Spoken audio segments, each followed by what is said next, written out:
Give me Luke chapter 10. Luke orí ìkẹwàá. Verse 1. My old friend. Good seeing you again. Ẹsẹ̀ ìkíní. Luke chapter 10, verse 1. Luke orí ìkẹwàá ẹsẹ̀ ìkíní. Luke chapter 10, verse 1. Orí ìkẹwàá ẹsẹ̀ ìkíní. After these things, the Lord did what? Okay, I have another screen in front. What did the Lord do? Appointed other 70 also.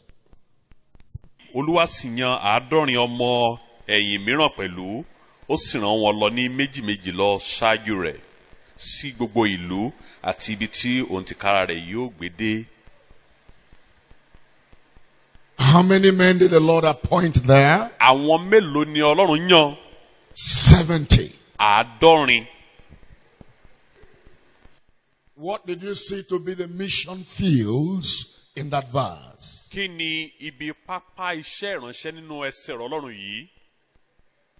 Every city Gbogbo ìlú and place. àti àwọn ibi gbogbo.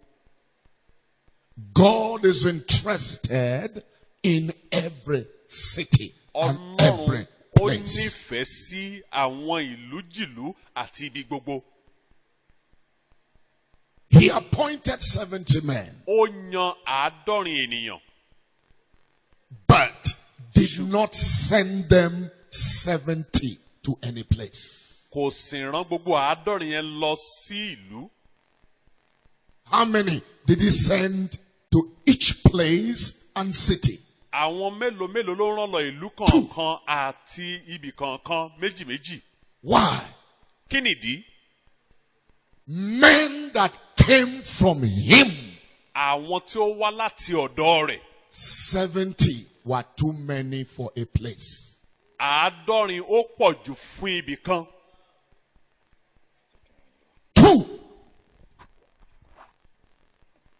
2 men from Christ were enough for a place. Ènìyàn méjì láti ọ̀dọ̀ Kristi wọ́n tó tán fún ibì kan. What did he do to this man that 2 were enough for a place, enough for a city? Kí ni tó ṣe sí àwọn ènìyàn wọ̀nyí tí ènìyàn méjì péré fi tó fún ìlú kan tàbí ibì kan?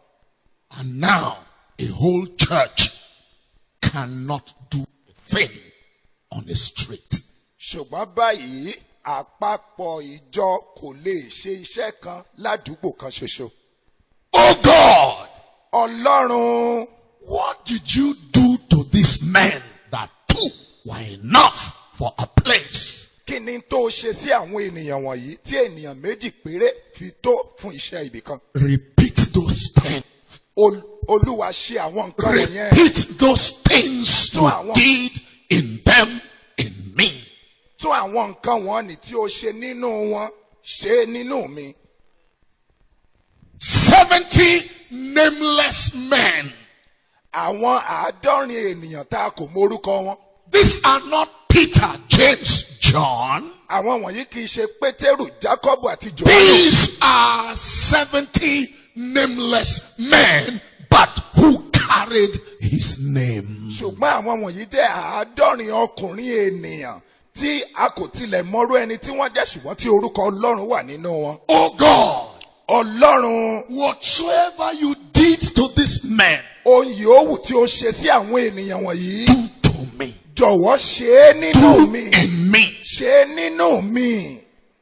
And do you know, Ǹjẹ́ a mọ̀ pé in verse 17, ní ẹsẹ̀ ìkẹtàdínlógún, all of them came back with similar testimony. gbogbo wọn ló padà wá pẹ̀lú irú ẹ̀rí What kan is that náà. testimony in verse 17? Kí ni ẹ̀rí wọn ní ẹsẹ̀ They all came ìkẹtàdínlógún? back with joy, Gbogbo wọn padà wá pẹ̀lú ayọ̀. saying to the master, Wọ́n ń sọ fún Olúwa pé, Lord, Olúwa, even the devil àní Sátánì fúnra rẹ̀. were what? Subject unto us Kí ni tó ṣe o? Ó tẹríba fún wa. through your name. nípasẹ̀ orúkọ rẹ̀. May we have so much connection, bondage to his name. àdúrà wa ni wípé kí ọlọ́run kó so wá papọ̀ lẹ́kùnrẹ́rẹ́ mọ́ orúkọ rẹ̀. May we labor for his name afresh. ká ṣiṣẹ́ fún orúkọ rẹ̀ lákọ̀tun. But I want to say this again. ṣùgbọ́n mo fẹ́ sọ eléyìí sí i. What would make him send just 2 men to a place? kí ni ó ṣe okùnfà ohun tí ó fi rán ènìyàn méjì péré lọ síbì kan?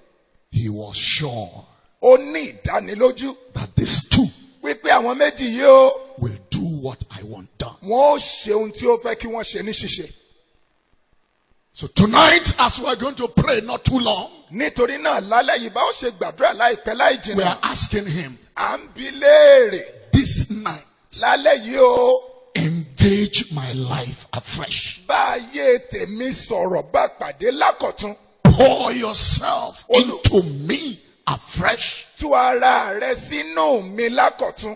That wípé when you send me, nígbà tó o bá rán mi jáde the results will be clear. gbogbo àwọn àbájáde rẹ̀ yóò ṣe é fojú rí. It will be clear who sent me. yóò ṣe é fojú rí irú ẹni tó rán mi níṣẹ́. Hallelujah tonight. àmín lálẹ́ yìí. Do I have your attention? ṣé à ń gbọ́ ohun tí mò ń sọ yìí? Come with me ẹ tẹ̀lé mi to John chapter 4. lọ sínú ìwé Jòhánù orí ìkẹrin. The screen is gone off again. John 4 verse 3. Jòhánù orí ìkẹrin ẹsẹ̀ ìkẹta. John 4 verse 3. And he must needs go through Samaria. Here is Jesus. ní ìyí láti rí Jésù. John 4 verse 3. He left Judea and departed again into Galilee. ó sì fi Judea sílẹ̀ ó sì tún lọ sí Galilee. And he must needs go through Samaria. ó sì nílò láti la Samaria kọjá. Are you there? ṣé a ti débẹ̀? Are you following me? ṣé a ń tẹ̀lé mi? You are sounding like you are sleeping. ó dàbí ẹni pé oorun ń kùn wá. Okay. Verse 5. Then cometh he to a city of Samaria, nígbà náà ni ó dé ìlú Samaria kan which is called what? Sychar, tí a ń pè ní Síkárì, near to the parcel of ground that Jacob gave to his son Joseph. tí ó súnmọ́ etí ilẹ̀ Bíríìnì tí Jákọ́bù fi fún Jósẹ́fù. Verse 6 now. ẹsẹ̀ ìkẹfà. Now Jacob's well was there. nísinsìnyí kànga Jákọ́bù wà níbẹ̀. Jesus therefore being what? Weary, tired ó sì ti rẹ Jésù with his journey, sat thus on the well. nínú ìrìn àjò rẹ̀ ó jókòó ní etí kànga. He strategically positions himself for the next ministry. ó fi ara balẹ̀ jókòó sí etí kànga. He fún iṣẹ́ tó fẹ́ sits on ṣe. the well. ó jókòó létí kànga. It was the 6th hour. ó jẹ́ wákàtí kẹfà. Verse 7. ẹsẹ̀ ìkeje. There cometh a woman obìnrin kan sì wá. of Samaria ará to Samaria draw water. láti fa omi. Jesus said to her, Jésù wí fún now un hear me, gbọ́ mi o. before the woman's arrival, kí obìnrin yìí kó tó dé. what was the state of his body? ipò wo ni ara Jésù wà? Tired. ó ti rẹ̀ ẹ́. Tired. ó ti rẹ̀ ẹ́. But the moment the soul showed up, ṣùgbọ́n ní kété tí wọ́n bá rí tiredness vanished. gbogbo àárẹ̀ pòórá. He said to the woman, ó wí fún obìnrin náà. give me to drink. ó ní fún mi ní omi láti mú. I want to ask a question. mo fẹ́ bi ọ́ léèrè Do pé you think he really needed her water? ṣé ẹ rò pé ó nílò No. omi yìí láti mú? rárá o. He was trying to open discussion. ó fẹ́ jẹ́ kí ìfọ̀rọ̀wérọ̀ kó wá láàrin àwọn méjèèjì. Every minister must know when to open discussion. gbogbo ìránṣẹ́ Ọlọ́run gbọ́dọ̀ mọ ìgbà tí a gbọ́dọ̀ ṣílẹ̀kùn fún Give ìfọ̀rọ̀wérọ̀. me to drink. fún mi ní omi láti mú. Verse 8. ẹsẹ̀ ìkẹjọ. Those of you with the old King James Version, púpọ̀ ẹ̀yin ènìyàn lẹ́ ọmọ tó wà nù verse ẹ̀dá bíbélì yìí. 8 is in a bracket. ẹsẹ̀ ìkẹjọ àkàlẹ́mọ́. Let's open the bracket. Verse 8. ẹ jẹ́ ká ṣí tó wà nù ìkàlẹ́mọ́ náà. What's in the bracket? For his disciples were gone away àwọn ọmọ ẹ̀yìn rẹ̀ lọ unto the city sí ìlú to buy meat or bread. láti lọ ra oúnjẹ. Now, the first word ẹ jẹ́ ká wo ọ̀rọ̀ àkọ́kọ́ níbẹ̀. in that verse 8 ní ẹsẹ̀ ìkẹjọ is what? ó ní kíni o. For. nítorí. That word for in simple English language, kí a sọ ní èdè gẹ̀ẹ́sì. what other word can you bring in to replace it and it gives you clearer meaning? kí ni ọ̀rọ̀ míì tá a lè lò fún kó fún wa ní ìtumọ̀ kedere. Because. nítorí pé. So how will that verse 8 now read? nítorí náà bóun ni ẹsẹ̀ ìkẹjọ yìí ṣe sọ. Because nítorí his pé disciples were gone away àwọn ọmọ ẹ̀yìn rẹ̀ ti lọ unto the city sí àárín to ìlú buy meat. láti lọ ra oúnjẹ. Now, how do you connect that verse to verse 7?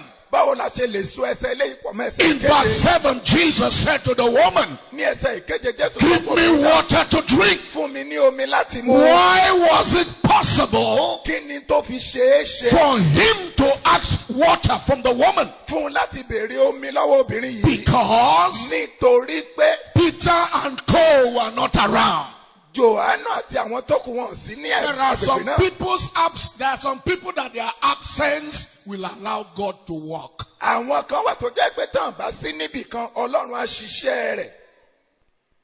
They went to buy meat. wọ́n lọ ra oúnjẹ. We will come to that. a ó débẹ̀ láìpẹ́. Verse 9. ẹsẹ̀ ìkẹsàn-án. Hear the answer of the woman. nígbà náà ni obìnrin ra náà. What did she answer Jesus? kí ni tó fi dá Jésù lóhùn. How is it that thou, being a Jew, èé ti rí tí ìwọ tí í ṣe Júù asketh drink of me, tó ń béèrè omi lọ́wọ́ mi. which am a woman of Samaria? èmi tí mo jẹ́ obìnrin ará Samaria. For the Jews have no dealings with the Samaritan. nítorí àwọn ará Júù wọn ní nǹkan kan ṣe pẹ̀lú àwọn ará Samaria. Here this woman has a one-on-one encounter with the master. ẹ rí obìnrin yìí ó ní ìbápàdé ọ̀kan sí ọ̀kan pẹ̀lú Olúwa. Who is Jesus to her at this point? ta ni Jésù sí ní ìkóríta yìí. Just a Jew. ará Júù lásán ni. A man from another tribe. ẹni tó wá láti ẹ̀yà mìíràn. Lack of revelation makes her call her maker Jew. tí ènìyàn ò bá ti rí ìran àtinúwá àìrí ìran àtinúwá yìí ó pe ẹlẹ́dàá rẹ̀ ní Júù. And most of the world púpọ̀ àwọn èèyàn nínú ayé live in that level of wọ́n ń understanding gbé ní ìpele òye that yìí. Jesus at best was just a Jew. wípé Jésù o gbogbo ń tán mọ̀ nípa rẹ̀ ni wípé ará Júù ni. And as long as she just sees a Jew and not her savior, she will not cry for salvation. níwọ̀n ìgbà tó bá dẹ̀ ń rí Jésù gẹ́gẹ́ bí Júù tí kìí ṣe olùgbàlà rẹ̀ kò ní kígbe fún ìgbàlà. Verse 10. ẹsẹ̀ ìkẹwàá Jesus answered and said Jésù wá dá lóhùn wípé to her, if you knew tó bá mọ̀ gift of God, ẹ̀bùn Ọlọ́run you don't know me that I'm the gift of God to your life. ó mọ̀ mí wípé ẹ̀bùn Ọlọ́run ni mo If you jẹ́ fún ayé knew rẹ̀. the gift of God tí ìwọ bá mọ̀ ẹ̀bùn and Ọlọ́run who it is that said unto thee, àti ẹni tó ń sọ fún ìwọ give pé me to drink, fún mi ní omi láti mu. thou wouldest have asked of him, ìwọ ò bá ti béèrè lọ́wọ́ rẹ̀ pé and he would have given thee òun ìbá ti fún ọ ní living water. omi ìyè. Verse 11. ẹsẹ̀ ìkọkànlá. The woman said unto him, what? obìnrin náà wá sọ fún wípé What did she say? kí ló ṣe o. Sir. ọ̀gbẹ́ni. What is the meaning of sir? kí ni ìtumọ̀ ọ̀gbẹ́ni. It's an expression of respect. ó jẹ́ ọ̀rọ̀ ìbọlá fúnni. At the beginning, who was Jesus to her? ní ìbẹ̀rẹ̀ kí ni Jésù sí o. A Jew. Júù lásán. As discussion progressed, tí ìfọ̀rọ̀wérọ̀ who is Jesus? ta ni Jésù. Sir. ọ̀gbẹ́ni. And many people in many lands and nations, púpọ̀ àwọn ènìyàn ní ọ̀pọ̀lọpọ̀ ìlú àti orílẹ̀-èdè. some of them have graduated from just calling him a Jew to somebody to just be respected. púpọ̀ wọn ti gbé ìgbésẹ̀ síwájú sí pé kì í ṣe Júù mọ́ ó ti dẹni tá a gbọ́dọ̀ bọlá fún. Respecting Jesus does not save the respecter. bí bọlá fún Jésù kò gba ẹni tí ń bọlá fún là. Sir, thou hast nothing to draw with. ọ̀gbẹ́ni ò ní And the ìtọ́jú well ni. is deep. kànga yìí jìn What púpọ̀. well is she referring to? Kànga wo ló ń sọ̀rọ̀ nípa rẹ̀? Jacob's well. Kànga Jákọ́bù. The well of her ancestor. Kànga àwọn baba ńlá rẹ̀. And many people from land to land are still drawing from the wells of their ancestors. Gbogbo àwọn ènìyàn ní ọ̀pọ̀lọpọ̀ ìlú ṣì ń pọn omi láti inú kànga They are àwọn still baba ńlá wọn. fetching from the wells of philosophy. Wọ́n sì ń pọnmi nínú. They are still nínú drawing ọgbọ́n orí. from the well of their culture. Wọ́n ń pọnmi nínú kànga àṣà wọn. Go to verse 15. Ẹ jẹ́ kí a lọ sí No, verse 13. Go to ẹsẹ̀ verse ìkẹtàlá. to run. Jesus answered and said to her, Jésù wá dáhùn Whosoever wípé- drinketh Ẹnikẹ́ni tó bá mu from Jacob will thirst again. nínú odò Jacob nínú kànga Jacob òǹgbẹ ògbẹ. But Ṣùgbọ́n whosoever, verse 14, drinketh of the water that I shall give him shall never thirst. ẹnikẹ́ni tó bá mu nínú But the water that I shall give him omi tí màá fún shall be where? yóò jẹ́ omi In him. nínú And in him what will it be? Aware. nínú rẹ̀ kí ni yóò dà kànga What's the condition of the well? Springing up kí ni omi náà yóò máa sun jáde into everlasting life. yóò máa sun jáde títí dé ìyè àìnípẹ̀kun. Every other life doesn't last. Gbogbo ayé tó But there is a life that lasts and keeps lasting forever. ṣùgbọ́n ìgbésí ayé kan wà tó máa ń wà pẹ́ títí láéláé. It's generated by the Holy Spirit. Ẹ̀mí mímọ́ ló ń sun irú ìgbésí ayé He náà said, the jáde. water I will give you Ó ní omi tí èmi yóò fún will ọ be a well yóò jẹ́ kànga nínú rẹ̀ in you. nínú rẹ̀. Where did Jacob dig his well? Ibo ni Jacob gbẹ́ kànga tiẹ̀ sí? Outside. Ìta. Where is Jesus going to put his own well? Ibo ni Jésù gbẹ́ kànga Inside. tiẹ̀ sí? Inú wa. So that you become a mobile well carrier. Kó o bá lè di ẹni tí ń gbé kànga Olúwa káàkiri. You no more carry jerry cans and bottles O ò ní up máa and down. o ò ní máa gbé garawa kiri mọ́. There is no generation like now where Christians run up and down Kò sí ìran tó looking dàbí for àkókò water yìí. up and down. Táwọn Kìrìsìtẹ́nì ń rìn káàkiri tán ń wá omi kiri. There is thirst. Ìpòǹgbẹ ń bẹ lóde. That is what is making people go up and down. Òní ń jẹ́ káwọn èèyàn máa rìn sókè sódò kiri. Because there's no personal well. Nítorí kò sí kànga àdáni. Thirst drives people until they arrive at either Jacob or Jezebel. Tó ń rán àwọn Satan. ènìyàn tán wá Jákọ́bù kiri tán wá Jésébẹ́lì kiri tán wá Sátánì kiri. Some are already drinking from gutters. Àwọn èèyàn báyìí inú gẹ̀dẹ̀gẹ̀dẹ̀ náà tiẹ̀ tí ń mu omi ní tiwọn. Verse 15. Ẹsẹ̀ ìkẹẹ̀ẹ́dógún. The woman, when the woman heard Jesus talk to this point, what did she say in verse 15? Ẹgbọ́n tí obìnrin náà sọ ní ẹsẹ̀ ìkẹẹ̀ẹ́dógún gbà tí Sir. Jésù. Ọ̀gbẹ́ni Give me this water. fún mi lómi yìí mu. I agree that I thirst so that I don't thirst anymore. Mo gbàgbọ́ kó ń gbẹ́ mi kó ń gbẹ́ kó má bàa gbẹ mí And mọ́. I don't come to Jacob Mo anymore. sì ní wá sí kànga Jákọ́bù mọ́. At that point, Jesus said, Ní ìkórìtà ìjésù wípé you want this water? o fẹ́ omi yìí bí. Go and call your husband. Lọ pe ọkọ rẹ wá. Now trouble has started Wàhálà bá bẹ̀rẹ̀. because he has started digging into her life. Nítorí pé Jésù ti bẹ̀rẹ̀ sí ní gbẹ́ inú ayé rẹ̀. And she answered and said, I don't have. Ó wá dá Jésù lò. Èmi mi ò lọ́kọ o. Jesus said, you have had 5 Jésù ní o ti lọ́kọ and you márùn-ún. have number 6 now. O sì ní kẹfà báyìí. What is Jesus doing? Kí ni tí Jésù ń ṣe o? He is not intending to embarrass her, Kì í but ṣe wípé ó fẹ́ dójú tì í. dig off the things blocking water. Ó ń gbé àwọn gẹ̀dẹ̀gẹ̀dẹ̀ tí ń dá omi dúró. And as he started digging into her Ó life, ṣe ń gbé jáde wọ̀nyí. 6 men showed up. Ọkùnrin mẹ́fà bá farahàn. Verse 19. Ẹsẹ̀ ìkọkàndínlógún. The woman said to him, Obìnrin náà wí fún pé Sir, ọ̀gbẹ́ni. I perceive Mo kíyèsí that you are a prophet. wípé wòlíì ni ọ́. Now, this woman is climbing the ladder of revelation. Obìnrin bẹ̀rẹ̀ sí ní gun àkàbà ìfihàn. Her eyes are opening gradually. Ojú ẹ̀mí rẹ̀ ń ṣí ní Who was ṣísẹ̀ntẹ̀lé. Jesus to her at the beginning? Ta ni Jésù sí níbẹ̀rẹ̀? Jew. Ará Júù. As discussion progressed, Bí ìfọ̀rọ̀wérọ̀ who was Jesus? Ta ni Jésù? Sir.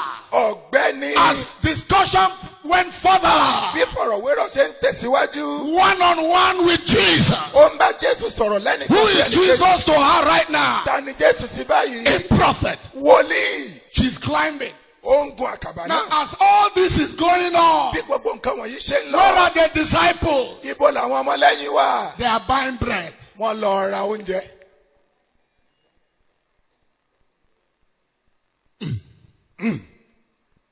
Jump to verse 25. Ẹ lọ sí ẹsẹ̀ karùndínlọ́gbọ̀n. The woman said unto him, Obìnrin náà sọ fún un. I know Èmi mọ̀ o. that Messiah cometh, Wípé Mèsáyà ń bọ̀ which wá. is called Christ. Tí à ń pè ní Kristi. When he is come, Nígbà tó bá dé he o. will tell us Yóò sọ fún wa. how many? All things. Nǹkan mélòó? Gbogbo nǹkan. Verse 26. Ẹsẹ̀ ìkẹrìndínlọ́gbọ̀n. Jesus said to her, Jésù wá sọ fún pé. Èmi tó ń wòye o. that speak to Tó thee, ń bá ọ sọ̀rọ̀ lọ́wọ́lọ́wọ́ yìí. I am he. Èmi ni ẹni náà. What has Jesus just done? Kí ni Jésù ṣe o? He has revealed himself Ó fi ara rẹ̀ hàn. as the Christ, Gẹ́gẹ́ bí Kristi the náà. Messiah, Gẹ́gẹ́ bí Mèsáyà. to this woman. Sí obìnrin yìí. Take note. Kíyèsí o. One-on-one with her maker. Ìbá sọ̀rọ̀ papọ̀ ní ọ̀kan sí ọ̀kan pẹ̀lú ẹlẹ́dàá rẹ̀. Where are the disciples? Ibo làwọn ọmọlẹ́yìn wà? Wọ́n lọ róúnjẹ. Verse 27. Ẹsẹ̀ ìkẹtàdínlọ́gbọ̀n. Upon this came his disciples. Bí wọ́n ṣe ń sọ léyìí lọ́wọ́ làwọn ọmọ ẹ̀yìn rẹ̀ dé. 12 men just returned with loaves of bread. Àwọn ọkùnrin 12 oúnjẹ àkàrà nìkan náà mú wá. What is their description in that verse? Bó ni wọ́n ṣe ń ṣàpèjúwe ìṣẹ̀lẹ̀ náà? They marvel. Ó yà wọ́n lẹ́nu. That what? Wípé kí ni o? Jesus talked with a woman. Jésù ń bá orú obìnrin yìí sọ̀rọ̀. Why do they marvel? Kí ni tó yà wọ́n lẹ́nu ń bẹ̀? Because Nítorí pé to them, sí wọn o. Jesus is a Jew. Jésù ara And Júù. this woman is Samaritan. Obìnrin yàrá Samaria ni. They don't know that the woman and Jesus have left that class 1. Wọ́n mọ̀ wípé Jésù àti obìnrin wọ́n ti fi pele àkọ́kọ́ yìí sílẹ̀. They don't know. Wọ́n mọ̀. They marvel that Jesus talked with her. Ó yà wọ́n lẹ́nu wípé Jésù ń bá obìnrin yìí So, sọ̀rọ̀. if the salvation of this Samaritan woman was left in the hands of these disciples, what's the hope? Nítorí náà tí ìgbàlá obìnrin ará Samaria yìí bá wà lọ́wọ́ àwọn ọmọlẹ́yìn, kí ni ìrètí tóbìnrin yìí ní? Any hope? Ṣé ìrètí kankan wà? There are people who, if God leaves their salvation in your hand, no hope. Àwọn kan wà tọ́lọ́run bá lè fi ìgbàlá wọn sí ìkáwọ́ rẹ̀, wọn ò nírètí. Yet, Síbẹ̀, no man said, what seekest thou? síbẹ̀ kò sí ẹnikẹ́ni tó sọ wípé kí ni ìwọ ń wá. But that's what they are saying in their heart. Ṣùgbọ́n tí wọ́n ń sọ nínú ọkàn wọn nìyí. If you are the woman, Tí wọ́n bá jẹ́ obìnrin náà, how will you feel kí ni àwọn tí ó máa lọ nínú ọkàn rẹ̀?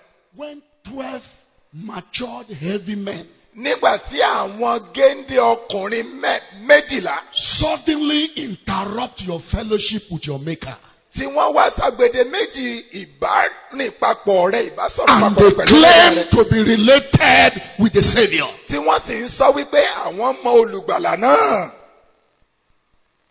Yet none of them said, Síbẹ̀ kò sẹ́nikẹ́ni tó wípé what seekest thou? kí ló ń wá gan-an. Don't go to a verse I've not told you to go to yet. Just wait. Ẹ mọ́ lọ sí ẹsẹ̀ tí mi tí ní kẹ́ ẹ lọ ẹjọ́. Verse 27. Báyìí ẹsẹ̀ kẹtàdínlọ́gbọ̀n. The disciples marvel Ó ya àwọn ọmọlẹ́yìn lẹ́nu that he talked with the woman. wípé ó ń bá obìnrin yìí sọ̀rọ̀. So, as for them, Fún wọn o, talking to this woman for salvation is ruled out. bíbá obìnrin yìí sọ̀rọ̀ nípa ìgbàlà wọ́n ti fagilé. Yet, síbẹ̀ None of them said, kò sí kankan. woman, what are you looking for here? ìwọ obìnrin yìí kí ló ń wá níbí yìí. But every expression on their face, ṣùgbọ́n gbogbo ìfarahàn ojú wọn, all their attitude gbogbo ìhùwàsí wọn, is saying one thing to ó the ń woman. sọ kókó ọ̀rọ̀ kan sí obìnrin náà. Woman, what are you looking for here? ìwọ obìnrin yìí kí ni tó ń wá níbí gan, kí ló ń wá.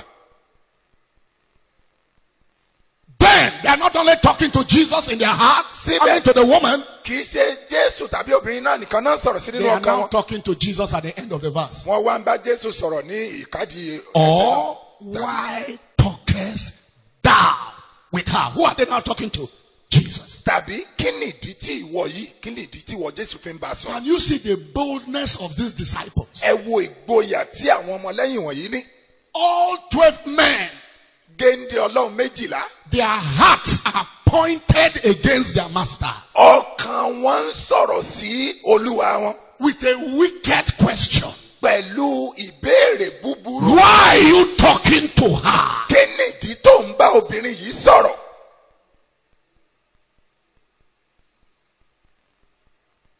Do you notice that as they arrived, discussion has finished?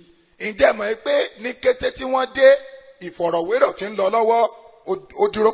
How can Jesus do ministry with 12 men who were brought to be helped to become ministers, now questioning his ministry?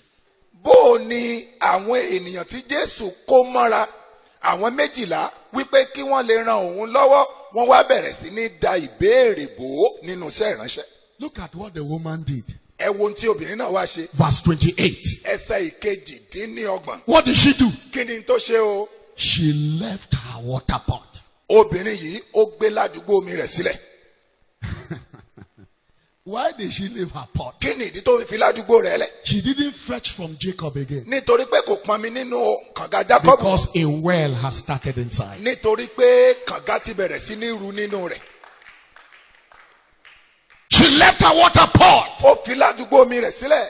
and did what? ó ṣe kí ni o. Went ó lọ. her way ó lọ kúrò ńbẹ̀. to where? lọ síbo. Into the city. ó lọ sí àárín ìlú. And who is she talking to there? ta ló ń bá sọ̀rọ̀ láàrin. She said unto the men. ó wá sọ fún àwọn ènìyàn. Verse 29. ẹsẹ̀ ìkọkàndínlọ́gbọ̀n. Come. ẹ wá o.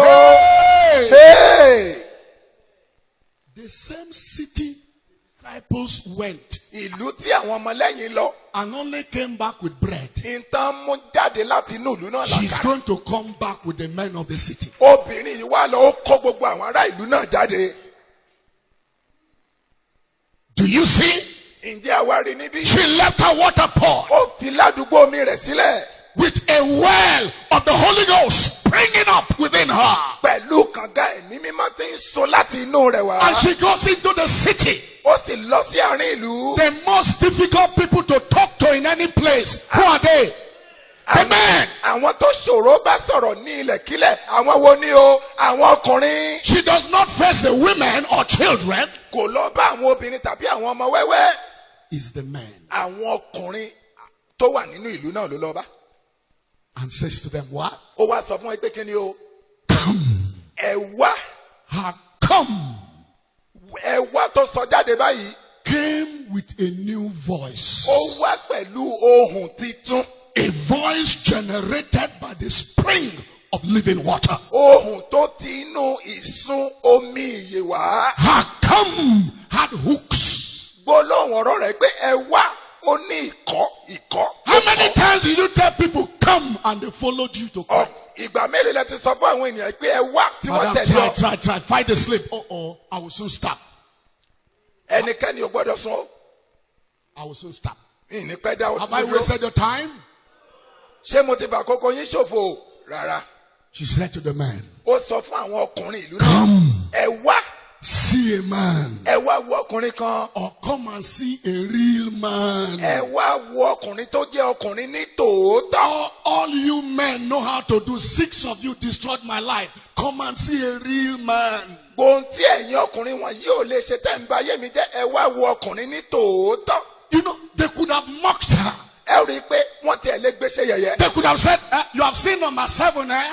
wọ́n ní o tún ti rí ọkọ keje àbí. You know, many times you go on evangelism and people, your listeners, your hearers, only mock you. ẹ rí i pé ọ̀pọ̀lọpọ̀ ìgbà tá a bá ń jáde fún ìjèrè ọkàn àwọn tí ń gbọ́ wa àwọn tí ń wò wá wọ́n kàn ń gbé wa ṣe yẹ̀yẹ́ ni. You don't mock when the Holy Ghost is springing up. o ò lè gbé ẹni tí ẹ̀mí mímọ́ ń sun nínú rẹ̀ o ò lè gbé ṣe yẹ̀yẹ́. People easily mock grammar.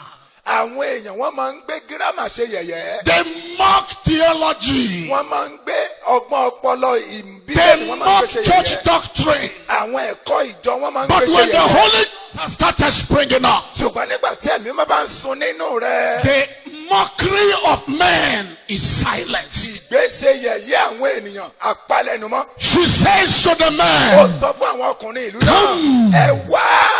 and what do you see? ẹ kí la rí níbẹ̀ o. Verse 30. ẹsẹ̀ ọgbọ̀n. Then they went out of the city and nígbà came náà to Jesus. nígbà náà wọ́n jáde kúrò láàrin ìlú wọ́n sì tọ̀ Jésù wá. Who is leading them to Christ? ta lẹni tí ń darí wọn sí Kristi. The woman. obìnrin náà ni. There are some harlots who will be the door for revival when they will be visited by Christ. More than some of us who are in church, who are bread buying disciples. àwọn gbélépawó kan wà tí ìgbà tí Ọlọ́run bá bẹ̀ wọ́n wò wọ́n jẹun èlò àti kó ọ̀pọ̀lọpọ̀ àwọn èèyàn wá sínú ìjọ Ọlọ́run ju àwa tó wà nínú ìjọ Ọlọ́run lónìí tó jẹ́ wípé àkàrà lásán là ń wá kiri. The same city ìlú kan náà. that the disciples entered and only came back with what? Bread. tí àwọn ọmọ ẹ̀yìn lọ tí wọ́n kàn mú àkàrà lásán jáde ńbẹ̀. What is this woman coming back with? kí ni tí obìnrin yìí padà kú wá pẹ̀lú. All the souls of men. gbogbo àwọn ọkàn ọkùnrin tó wà nínú ìlú náà.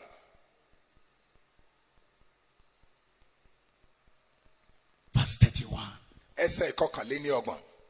And you know what? ǹjẹ́ a mọ̀ nǹkan kan. These disciples don't believe in talking to the Samaritans, àwọn ọmọlẹ́yìn wọn gbàgbọ́ nínú bíbá ará Samaria sọ̀rọ̀. but they believe in eating Samaritan bread. ṣùgbọ́n wọ́n gbàgbọ́ nínú jíjẹ àkàrà àwọn ará Samaria. Oh Lord. Ọlọ́run wá. These disciples, àwọn ọmọlẹ́yìn yìí they have stomach for Samaritan bread, wọ́n ní ikùn láti jẹ àkàrà àwọn ará Samaria. but no heart for Samaritan souls. ṣùgbọ́n kò sí ọkàn fún ìgbàlá ọkàn àwọn ará Samaria. You can go to a nation, but you only have appetite for the things of the nation, but no heart for the souls of that nation. o lè lọ sí orílẹ̀-èdè kan kó jẹ́ pé ìpòǹgbẹ inú rẹ òun ni àwọn nǹkan tó wà ní orílẹ̀-èdè náà ṣùgbọ́n ọkàn rẹ kì í ṣe fún ìgbàlá ọkàn àwọn tó wà Oh níbẹ̀. Lord, tonight, Olúwa lálẹ́ yìí give me a heart for the souls of the nation. fún mi ní ọkàn láti gba àwọn tó wà ní orílẹ̀-èdè náà. Deliver me from stomach for the things of lambs. gbà mí lọ́wọ́ ikùn tó ń pòǹgbẹ fún nǹkan àwọn ènìyàn. These disciples ọmọlẹ́yìn yìí started following Jesus from chapter 1 wọ́n bẹ̀rẹ̀ sí ní tẹ̀lé Jésù láti orí kìíní. and have not brought anybody to Christ. wọn ò tí ì mú ẹnikẹ́ni wá sọ́dọ̀ But Kristi. this woman just got converted. ṣùgbọ́n obìnrin yìí ṣẹ̀ṣẹ̀ di And àtúnbí. she's pulling out a whole city, men of a city. ó sì ń kó àkótán gbogbo àwọn ọkùnrin tó wà nínú ìlú ó ń kó wọn wá sọ́dọ̀ Kristi. Let me ask you a question. jẹ́mi bí ọlẹ́rìí ìbéèrè kan. What has Jesus succeeded in putting in her? kí ni ohun tí Jésù Kristi ti gbé sí nínú báyìí? A well kànga ni of living water, kànga omi ìyè a well of the Holy Spirit. kànga ti ẹ̀mí mímọ́. When you get to chapter 7, nígbà tá a bá wá dé orí keje. Jesus said, out of your belly shall flow rivers of living waters. Bíbélì wípé láti inú wọn ni ìsun omi ìyè yóò ti máa sun jáde. If with a well she pulls out the men of a city, tí ó bá jẹ́ nípasẹ̀ kànga ó fa gbogbo ọkùnrin tó wà nínú ìlú jáde. what will she achieve when her well is converted to rivers? báwo ni òṣùwọ̀n iṣẹ́ rẹ̀ yóò wá ṣe pọ̀ tó tá a bá yí kànga rẹ̀ padà di odò? Oh God, Ọlọ́run wa this night, lálẹ́ yìí I want you to ignite your fire mo fẹ́ kó o dá iná rẹ in nínú my mi, spirit. nínú ẹ̀mí mi. Now, let me try to bring us to a close. ẹ jẹ́ kí n So that sàpàdà we tí can wọ́n wá sí pray. ìkádìí ká lè gbàdúrà. Do you remember ǹjẹ́ a rántí pé in 1 Kings 18, nínú ìwé àwọn ọba kìíní orí ìkejìdínlógún after heaven had been closed for 3.5 years, lẹ́yìn ìgbà tí a ti ṣí ọ̀run mọ́ fún ọdún mẹ́ta àwọn oṣù mẹ́fà. 1 Kings 18 verse 1, God said to Elijah, go and show yourself. ìwé àwọn ọba kìíní orí ìkejìdínlógún ẹsẹ̀ kìíní Ọlọ́run sọ fún Èlíjà lọ fara rẹ̀ hàn. To Ahab, lọ fara rẹ̀ hàn fún Áhábù. I will send rain. mo fẹ́ rán òjò sọ̀kalẹ̀. You know, the last thing God said to him when he closed heaven was, hide yourself. ohun tí Ọlọ́run sọ fún Kẹ́hìn nígbà tó ṣí ọ̀run òní pé lọ fara rẹ̀ pamọ́. After 3.5 years, he says, hiding has finished. Show yourself. lẹ́yìn ọdún mẹ́ta àbọ̀ Ọlọ́run ní ìfarapamọ́ ti tó. In lọ your fara. hiding, I have prepared you for the next level of ministry. ní àkókò ìfarapamọ́ rẹ mo ti múra rẹ sílẹ̀ fún ìpele tó kàn nínú iṣẹ́ ìránṣẹ́. And you know, ẹ sì mọ̀ when you go to verse 37, nígbà tó wá di ẹsẹ̀ kẹtàdínlógójì 38, look at verse 37. ìkẹtàdínlógójì He's going to pray. Two things happen nǹkan méjì ló ṣẹlẹ̀ on one day. ní ọjọ́ kan In ṣoṣo. one day. ní ọjọ́ kan ṣoṣo. Fire fell, iná sọ̀kalẹ̀. rain fell. òjò tún rọ̀. They didn't happen in 2 different days. wọn ò ṣẹlẹ̀ ní ọjọ́ méjì o. Fire came from heaven. iná sọ̀kalẹ̀ láti Heaven ọ̀run. also gave rain. ọ̀run tún rọ̀ òjò sílẹ̀. 2 dimensions of the Holy Spirit the same day.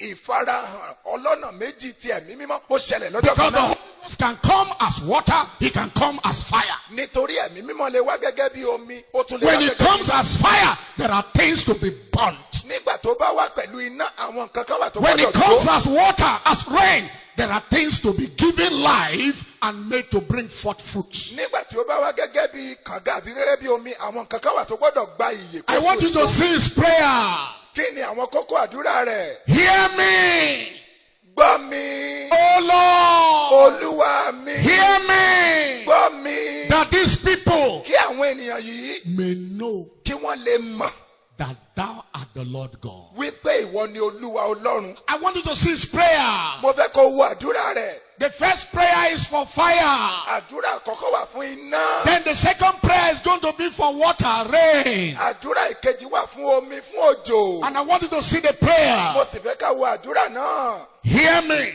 gbọ́ mi. Now, before he says, hear me, kó tó sọ wípé o gbọ́ mi. because anytime fire fell, there was a man God could hear.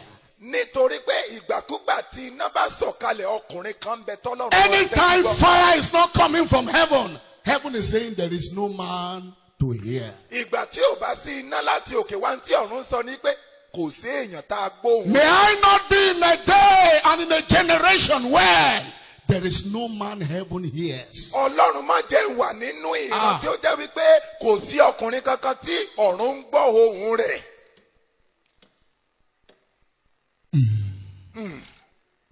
And you know what? ẹ sì ǹjẹ́ ìmọ̀ tó ṣẹlẹ̀. On that same ground, ní orí ilẹ̀ kan náà 450 prophets of Baal were on that same mountain. irinwó lé ní àádọ́ta àwọn wòlíì báálì wọ́n wà lórí òkè náà. 450 prophets of the devil that held the whole nation, held the souls of Israel. irinwó lé láàádọ́ta àwọn wòlíì sátánì tí wọ́n di àwọn ènìyàn orílẹ̀-èdè Ísírẹ́lì nígbèkùn wọ́n wà lórí òkè náà. They had tried to bring down fire. Fire didn't come. wọ́n ti sa ipá láti pe iná ò wá. Now, that's not a joke. èyí kì í ṣọ̀rọ̀ eré. Can you imagine you're on the same ground with 450 native doctors? ẹja wo àwòrán yìí pé èèyàn wà lórí ilẹ̀ kan náà pẹ̀lú irinwó lé láàádọ́ta àwọn babaláwo. It's intimidating. kó mọ̀ wò wọ́n báyìí lọ́tún lósì ẹ̀rù gan máa bàyàn. To do evangelism where there's one serious native doctor is not a joke. láti ṣiṣẹ́ ìjèrè ọkàn gan níbi tí babaláwo tó gbóná bí ajere wà kì í ṣiṣẹ́ kékeré. Now, 450 against one man. ṣùgbọ́n báyìí o irinwó lé láàádọ́ta babaláwo níwájú ọkùnrin kan ṣoṣo. They had labored from morning till evening, no fire came down. wọ́n ti ṣe làálàá látàárọ̀ títí dalẹ́ iná kankan ò Do sọ̀kalẹ̀. you see the prayer of Elijah? ṣùgbọ́n ẹ jẹ́ ká wá. He said, hear me, ó O Lord. ní gbọ́ mi olúwa. He didn't pray that prayer once. He added, hear me. kò gbàdúrà náà lẹ́ẹ̀kan ṣoṣo ó He tún fi kún. repeated it. gbọ́ mi ó tún sọ. Because God didn't hear him the first time. nítorí ọlọ́run ò gbọ́ lákọ̀ọ́kọ́. When he said, hear me, O Lord, nígbà tó ní gbọ́ mi olúwa. there was no response. kò sí ìdáhùn látòkè. He added and said, hear me. ó tún fi kún ó ní gbọ́ mi.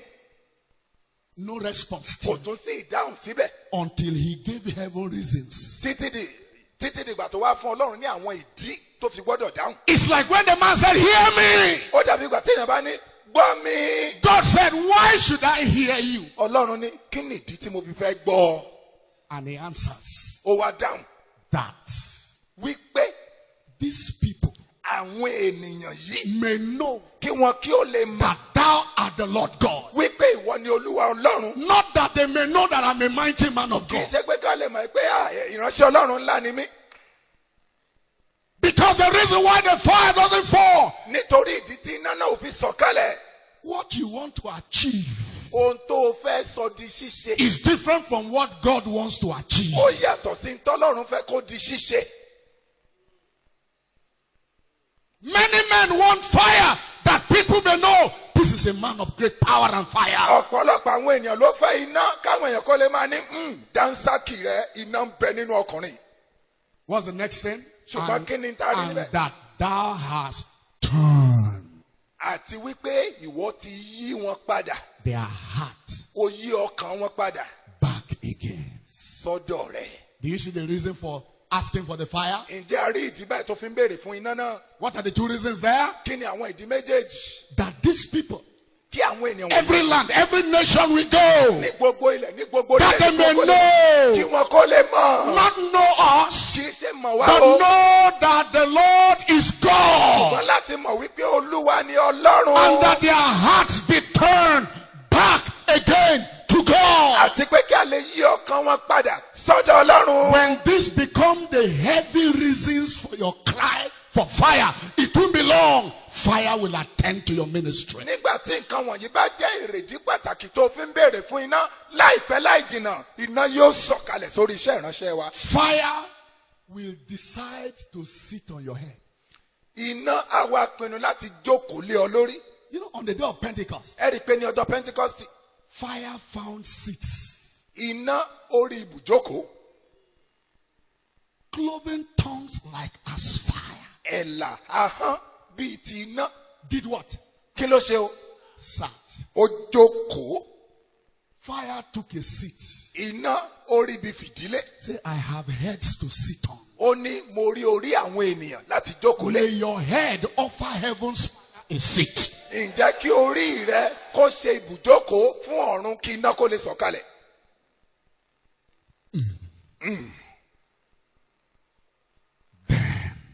nígbà náà Verse 38. ẹsẹ̀ kejìdínlógójì That's what God was waiting for. ntọ́lọ́run ń dúró dèrè.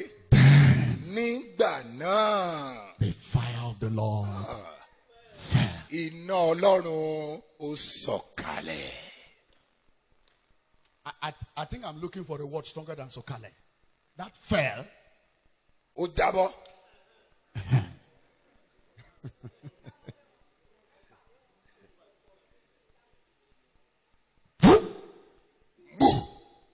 The fire has been hanging.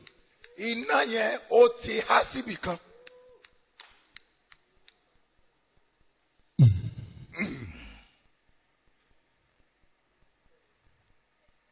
And the fire consumed iná yìí ó jó gbogbo burnt sacrifice, gbogbo àwọn ẹbọ tí wọ́n gbé wá jó dànù.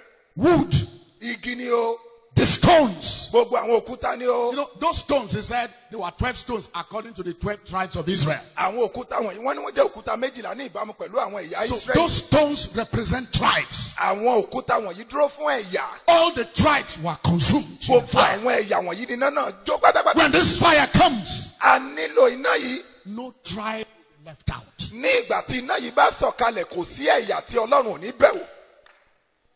And licked up the water and the dust. ó sì gbọ́n gbogbo omi náà mu. Do you notice? ǹjẹ́ àkíyèsí By the time this fire finished, nígbà tí iná yìí tán the ground was normal. ilẹ̀ ó tẹ́jú No wood, kò sí gímbẹ̀ mọ́ no altar, kò sí pẹpẹ no kankan water, kò sómi no kankan sacrifice. kò sí ẹbọ kankan Everything was taken to heaven. gbogbo nǹkan tó wà níbẹ̀ pátápátá la kó lọ sọ́run Stones went to heaven to represent some tribes. òkúta lọ sọ́run láti dúró fún àwọn ẹ̀yà kan. Oh God. Hey.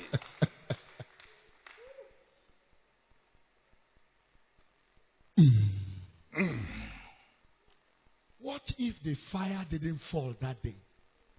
ká tiẹ̀ wá sọ pé náà yẹn ò wá lọ sọ kò jábọ́ lọ́jọ́ yẹn Do you know what it would have been? ǹjẹ́ mo tí ì bá ṣẹlẹ̀ Have you ever heard what they call when two teams play football? tí àwọn ẹgbẹ́ méjì bá gbá bọ́ọ̀lù aláfẹsẹ̀gbá Nobody score. tí ò sẹ́ni tó gbá bọ́ọ̀lù wọlé sí àwọn ẹlòmíì Or they do 1-1. àbí wọ́n gbá ìkan wọlé níbí wọ́n gbá kan wọlé níyìn. What's the end of the match? They will call it kí ni òpin irú ìfagagbága náà? draw. wọ́n á ní wọ́n ta ọ̀mì. If Elijah did not succeed in bringing down fire, tí èlíjà náà ò bá jẹ́ kí iná yẹn sọ̀kalẹ̀ can he brag or say anything to the 450 prophets of Baal? ṣó lè fọwọ́ sọ̀yà kó sọ nǹkan kan níwájú àwọn wòlíì They wọ̀nyí. will have boldness. àwọn náà wá nígboyà. I say, what are you talking? wọ́n á ní kí ló ń sọ wáyé. We didn't bring down fire. You two, you didn't bring down. It's gbogbo draw. gbogbo ń táwa ṣe iná ò sọ̀kalẹ̀ tí wọn náà ṣe kò sí náà kí ló wá kù lẹ́yìn náà. And many of us in our duty places of ministry, púpọ̀ wa náà ní ojúkò tá a ti ń ṣiṣẹ́ ìránṣẹ́. it has always been draw with the kingdom of darkness. ọ̀mì láti máa ń ta pẹ̀lú ìjọba sátánì. It's draw. ọ̀mì ni. They can't help the people. You too, you can't help the people. It's draw. àwọn agbára òkùnkùn bẹ̀rù lè ran àwọn èèyàn lọ́wọ́ àwa náà. Oh God! ọlọ́run From this camp meeting, láti inú àgọ́ àjọ I am yìí. not returning to any land to have draw with the èmi kingdom ò of padà darkness. lọ sí orílẹ̀-èdè kankan kí n lọ máa ta ọ̀mì pẹ̀lú ìjọba sátánì. It will be clear that my side with Christ we have won. yóò hàn kedere wípé èmi àti Kristi àti jagunṣẹ́gun ìkan náà ni wá. Let me close the matter in the next 5-6 minutes and we are praying. ẹ jẹ́ kí n mú ọ̀rọ̀ náà wá sí ìdánidúró níbi ìṣẹ́jú 5 sí 6 a ó bẹ̀rẹ̀ àdúrà. Go to Luke chapter 7 verse 11. ẹ lọ sínú ìwé Lúùkù orí ìkeje ẹsẹ̀ ìkọkànlá. Luke 7:11. Lúùkù orí ìkeje ẹsẹ̀ ìkọkànlá. Are you there? ṣé a ti débẹ̀? And it came to pass ó sì ṣe that the day after ní ọjọ́ kejì that he went into a city called what? Nain. ó lọ sí ìlú kan tí a ń pè ní Who is Náínì. he that has entered, that is going into the city called Nain? talent tó ń lọ sí ìlú Náínì báyìí. Jesus. Jésù. And many of his disciples went with him. gbogbo àwọn ọmọlẹ́yìn rẹ̀ tẹ̀lé lọ. And much people. ọ̀pọ̀ ènìyàn. Verse 12. ẹsẹ̀ ìkejìlá. Now I want you to understand. Look at verse 12. Now when he came nigh to the gate of the city, nígbà tó súnmọ́ ẹnubodè ìlú náà. behold, kíyèsí. there was a dead man òkú ọkùnrin kan wà níbẹ̀ carried out, tí wọ́n ń gbé jáde. the only son of his mother, ọmọ kan ṣoṣo tí ìyá and she rẹ̀ was bí. a ó widow. sì jẹ́ opó. And much people of the city was with her. ọ̀pọ̀ àwọn èèyàn nílùú ìlú náà wà pẹ̀lú rẹ̀. Now I want you to understand here. ẹ jẹ́ ká ní òye níbí. Jesus is about to enter this city. Jésù fẹ́ wọ inú ìlú yìí. God has a plan to visit that city. Ọlọ́run ní ìpinnu láti bẹ ìlú náà But wò. before Jesus will enter, death has operated. ṣùgbọ́n kí Jésù tó wọlé ikú ti ń bá iṣẹ́ rẹ̀ lọ. And they are carrying a dead body out. wọ́n sì ń gbé òkú ènìyàn And jáde. Jesus meets them at the gate of the Jésù city. sì gbégbèsè ó bá wọn ní ẹnubodè ìlú náà. Verse 13. ẹsẹ̀ ìkẹtàlá. When the Lord saw the mother, nígbà tí Olúwa rí obìnrin he náà. had compassion on her ó ní and ìbáraẹni said, pẹ̀lú weep òun. ó ní not. má sọkún mọ́. Do you have the anointing to tell people anywhere not to weep? ó wá ní ìfòróróyàn lórí rẹ̀ láti sọ fún ènìyàn níbi gbogbo pé má sọkún mọ́. Huh? Verse 14. ẹsẹ̀ ìkẹrìnlá. Jesus came and touched the bed. Jésù wá ó fọwọ́ kan pósí náà. The coffin carrying him, he touched it. pósí tí wọ́n gbé ẹni náà sí ó fọwọ́ kàn án. They did not invite him. wọ́n pé o. This is not ministry by invitation. It's ministry by, what do we call it now? èyí kì í ṣe iṣẹ́ ìránṣẹ́ pé ká kọ lẹ́tà ká fìwé pè ọ́ kí ni ká pè báyìí. When you carry a lot of God, tó o bá gbé ẹ̀kúnrẹ́rẹ́ Ọlọ́run. you will not wait for invitation. o ní dúró de ká fìwé pè ní. You will interrupt programs. ó wọlé sínú tó ń ṣẹlẹ̀ láàrin àwọn ènìyàn. He touched the bear, ó fọwọ́ kan pósí and náà. those carrying the dead body stood still. àwọn tí wọ́n gbé àga pósí náà dúró Where jẹ́. were they carrying the dead body to? ibo ni wọ́n ń gbé pósí náà lọ. To bury. láti lọ sin ni. And normally when the dead body is carried like that, tán bá sì ti gbé òkú ènìyàn the báyìí. grave of that dead body has been dug. ibi tí wọ́n fẹ́ sin òkú The náà. grave is ready. wọ́n ti gbẹ́ ibi tí wọ́n fẹ́ sin sí ibojì rẹ̀. How do we know the age of that dead body? báwo la ṣe lè fẹ́ mọ ọjọ́ orí ẹni tó kú yìí. He said, ó wí pé young man, ọ̀dọ́mọkùnrin. I say unto you, mo wí fún ọ. arise. dìde. So we now know the dead body was not the dead body of an old man, but what? A young man. àwa rí i pé òkú tó wà nínú pósí kì í ṣe àgbàlagbà ọ̀dọ́mọkùnrin ni. Young man ọ̀dọ́mọkùnrin.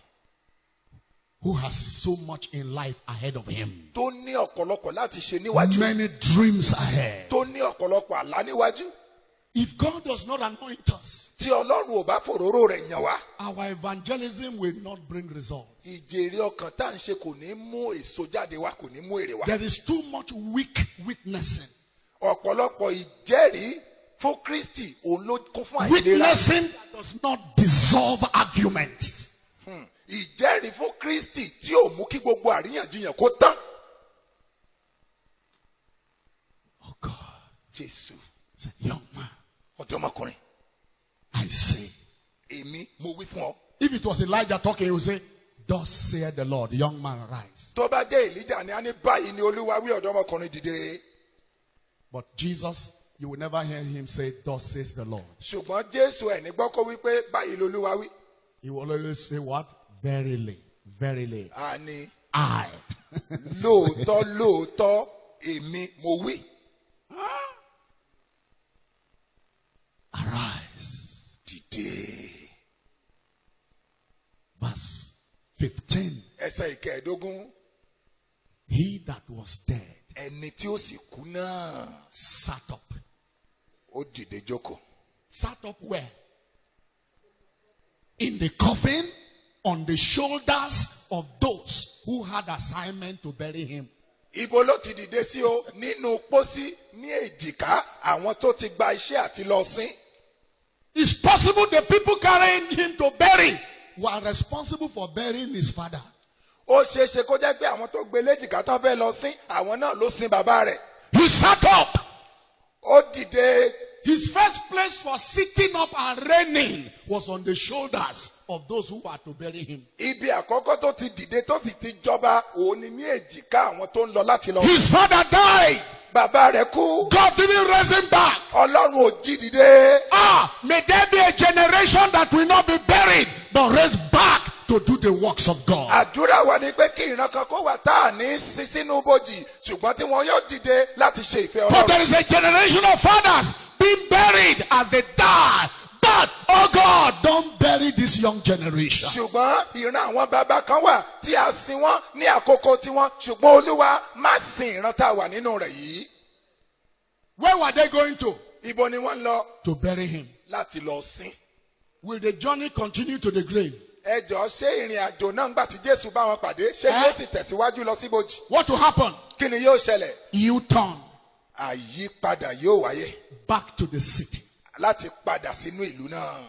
The songs they were singing heading to the grave will change. orin tí wọ́n ń kọ́ ńgbà tí wọ́n ń lọ síbi tí wọ́n fẹ́ lọ sí. There's a new song.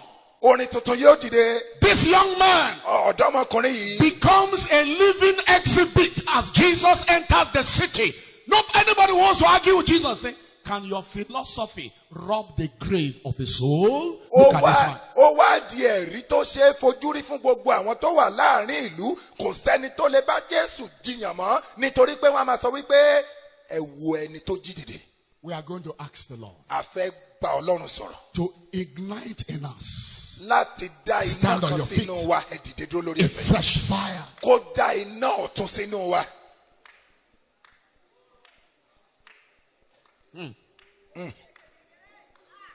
Last month, Ní oṣù tó kọjá I was in the riverine area of Ondo State. mo wà ní orí ẹ̀ka ti orí omi nípínlẹ̀ Ondo Igbokoda. ní Ìgbọ́kọ̀dá. Right. Oh, I pronounced it wrongly. Yes, oh, yes, Lord. Ìgbọ́kọ̀dá. Igbokoda. Ìgbọ́kọ̀dá. All right. Ìgbọ́kọ̀dá. Igbokoda. Good. I mean, anybody here who was there those meetings? You were there. Who is that? Raphael. Raphael.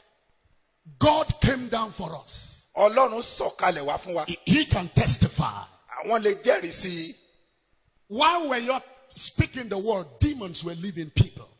Bá a ṣe ń wàásù ọ̀rọ̀ Ọlọ́run, People ẹ̀mí were èṣù, going off their feet as the Ó jáde. message was still coming. àwọn ènìyàn ń rí iṣẹ́ Ọlọ́run bí ọ̀rọ̀ náà ṣe ń jáde. There were people, the day I was leaving, people surrounded me and wouldn't allow me enter the car. Lọ́jọ́ tí mo fẹ́ lọ, àwọn èèyàn yí mi káwọn fẹ́ kí n There wọ́n lọ. was a young man they brought, the mother and some other people held. You remember? Ọ̀dọ́mọkùnrin kan wà tí wọ́n gbé wá tí He ìyá rẹ̀ couldn't wà walk. kò lè rìn. But when the power of God came on that boy, Nígbà tí he agbára started Ọlọ́run sọ̀kalẹ̀, vomiting all those things. ó bẹ̀rẹ̀ sí ní As a gbogbo mother, àwọn kan. the things that didn't allow him walk and has kept him like this have gone out. Mo ní ìyá, n tí ò jẹ́ kọ́ ọmọ rìn ti jáde. The following day, Lọ́jọ́ ahead, kejì. after I'd left the following day, Lẹ́yìn tí mo lọ, he walked into the church, right? ó fẹ́ sí ara rẹ̀ rìn And he padà was sínú jumping ìjọ. and walking. Ó ń rìn, ó ń fò sókè, ó ń rìn. There was a man who was brought from Ore, Ọkùnrin kan wà tán gbé wá látọ̀ rẹ̀. who was epileptic for 15 years. Tó ní wárápá fún ọdún 15. Falling down every day. Ojoojúmọ́ ni wárápá. I heard he fẹ́ wanted sẹ́lẹ̀ to commit suicide. Èmi tiẹ̀ gbọ́ pé bẹ́ẹ̀ lọ pokùnso. That same moment, as I was about to enter the car, they brought him also. Ní àkókò tí mo fẹ́ wọnú ọkọ̀ wọ́n gbé wá. As I'm talking, do you know his story? You don't know his story. But ask the leader, what's his name? Is it Johnson? Johnson, right. Yes. Johnson was telling me the story. Johnson ló ń sọ ìtàn náà fún mi. He said, Ó wí pé the man is a wonder in Oredena. ó ní ọkùnrin yìí ẹni ìyanu ni lọ́rẹ̀ báyìí. Because 15 years of epilepsy has ended. Nítorí pé ọdún 15 wárápá. ó And tán. they called for him to come back home in Edo because he's from Edo. Wọ́n wá pè pé kó máa padà bọ̀ nílé nítorí pé That they Èkó heard ló ti wá. something has happened. Wọ́n gbọ́ pé nǹkan kan ti And they ṣẹlẹ̀. have seen and verified Wọ́n ti rí, wọ́n fi di that rẹ̀ múlẹ̀. Jesus has walked. Wípé Jésù ti ṣiṣẹ́ níbí. We are asking the Lord, À ń bi Olúwa. don't give us a life of witnessing that is weak. Má fún wa ní ká máa jẹ́rìí fún Kristi ṣùgbọ́n tí ò lágbára nínú.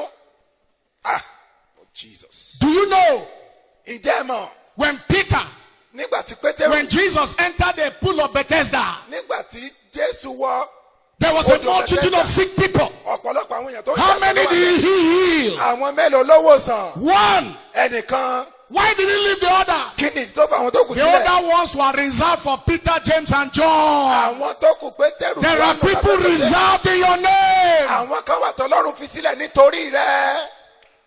And if you don't rise spiritually, Tó o bá dìde nínú ẹ̀mí, you will disappoint them. ó dojú ti gbogbo wọn pátápátá. Do you know Ǹjẹ́ o mọ̀? in Acts chapter 5, Nínú ìwé iṣẹ́ àpọ́sítélì when orí Peter's karùn-ún, shadow was healing the sick, nígbà tí òjìji Pétérù mú àwọn aláìsàn láradá, the pool of Bethesda closed. iṣẹ́ ìránṣẹ́ odò Bethesda ó Who will dákẹ́. be waiting by the pool for an angel to trouble the water at a certain season?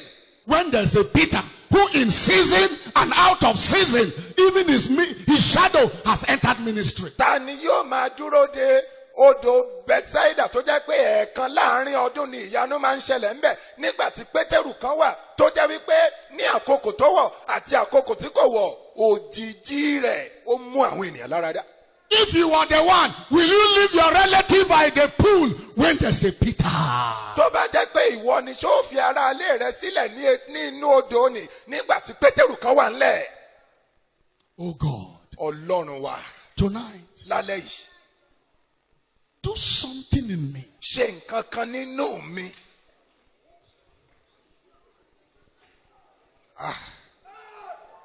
Jésù. Set me on fire. Jẹ́ káyé mi kó gbaná jẹ́ bàbá.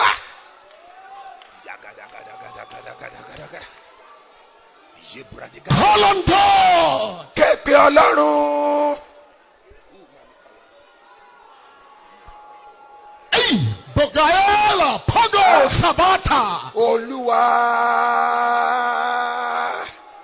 dá iná lákọ̀tún sínú mi. Jẹ́ kí odò omi ìyè kó máa ṣàn nínú mi. Dá iná ọ̀tun sí inú mi Olúwa. Má jẹ́ kí ìjẹ́rìí mi. Má jẹ́ kó ní àìlera nínú. Olúwa dá iná ọ̀tun sínú mi.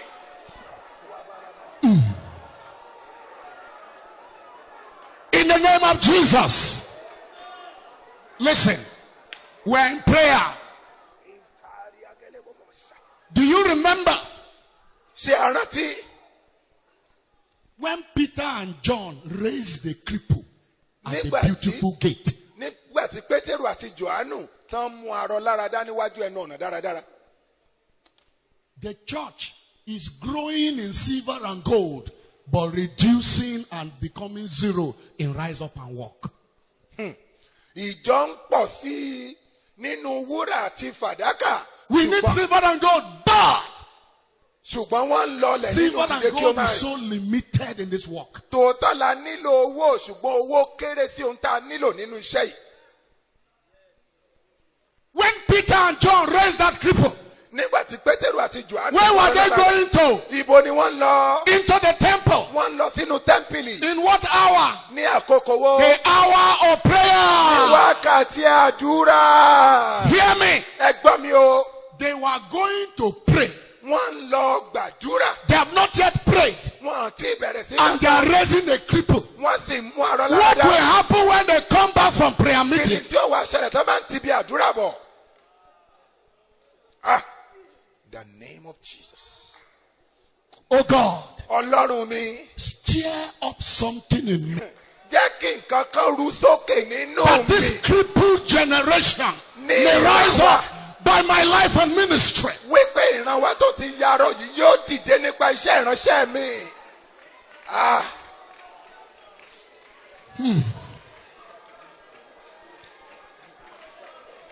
Yes, Lord. Yes, Lord. Yes, Lord. Yes, Lord. Yes, Lord. Yes, Lord. Yes, Lord. Set me on holy fire, Lord. Set me on holy fire, Lord. Olúwa dáná mímọ́ sínú mi.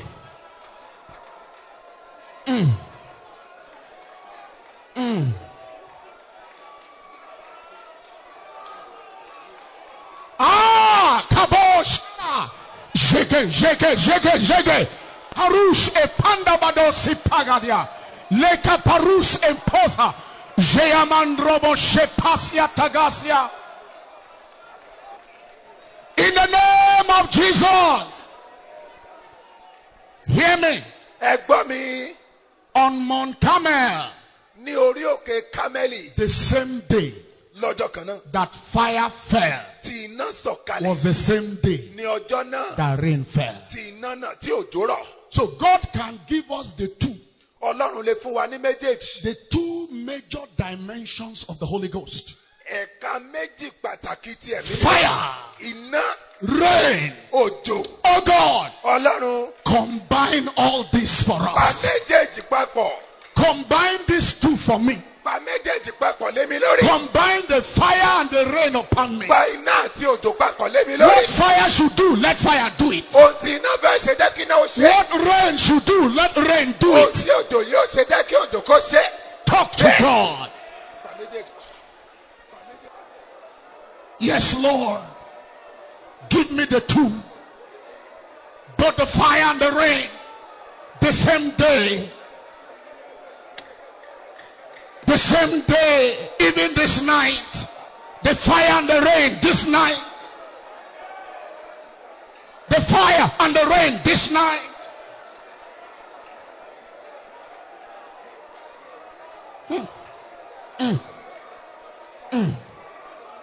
the fire and the rain, the same day, even this night, the two. In the name of Jesus.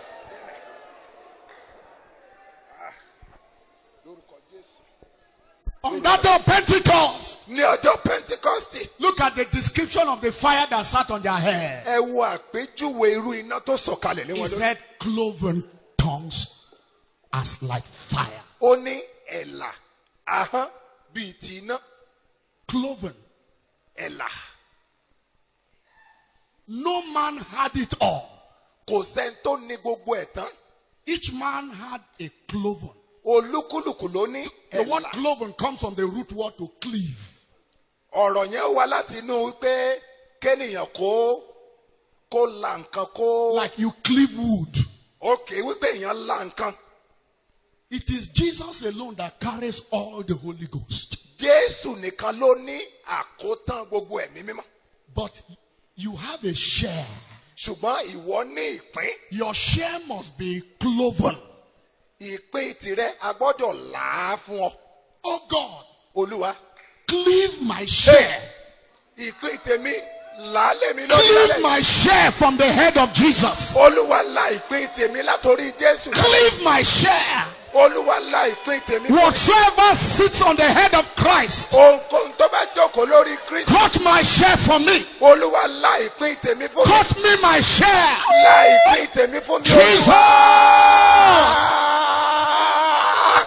Jésù o, la ìpín tèmi fún mi.